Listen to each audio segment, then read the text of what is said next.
everybody, welcome back to Vile Motorsports. It has been some time since we've been back on YouTube. There's been a lot going on in the background. Ever since we opened, we've getting more and more inquiries and learning out how to run the back-end logistics with the limited amount of resources that we have is seemingly difficult. So we apologize for the lapse, but we're back.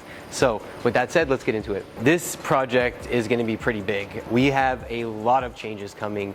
You saw how stripped the front end of this car was, and that's because literally all the parts that are going back on it are going to be new, including the hood, the fenders, the bumper, all the carbon in the front, coolers, and many other things. So let's go through what we got going on. As you guys know, it's part of the life. We drive these cars, we drive them hard. Sometimes they don't always go where we want them to go. So unfortunately, we had a little smush in the front end of this one, and we're just taking this as an opportunity to redo the entire thing and kind of create something that we really haven't seen out there yet. So hopefully we're able to do that. We're going as far as carbon fiber fenders. We got these beautiful fenders from Carbel. I've looked at different carbon fiber fenders that are out for this car, most of them from China and Alibaba. Carbel carbon seems to be really high quality. If you look at the inside of this, you'll see that the weave is actually very big, very strong weave, it just feels really solid for carbon if you've ever felt carbon. The outside weave is absolutely gorgeous. When the sun strikes it, it's breathtaking. I can't wait to see it on the car. But thank you Carbel Carbon for supplying us with these. I was pretty sure when we got these, there was a pretty limited amount of them still in the country. I'm not sure where they're produced, but I know that they're pretty limited. One thing we're running into this is I had OEM factory color fenders, and we were running these fender vents, which were pretty common when this car first came out, and we've transferred over the manual badge. But what I don't like is kind of how these carbons go together. It just looks too different. This one just looks cheap and it's faded and foggy, so we're actually not going to reuse these, and we're going to actually put the OEM ones back on, the ones with the matte and the gloss black, and we think it'll contrast well. I want to give a special thank you to Sencal Motorsports as well as Project Gamma for jumping in on this rebuild with me.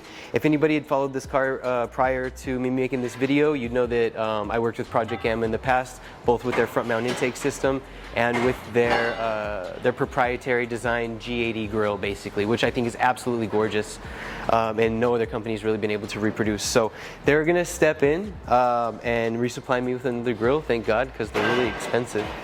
And so the grill you see here today was actually supplied by Sencal. I'm not going to be using this grill, obviously, because I'm going to be getting the Project Gamma one. And if all things go well, they're going to send me one in forged carbon, because I have some weird shit going on in the front that I think you guys may or may not like, depending on who you are. Carbon inlets getting replaced. I lost one on the other bumper.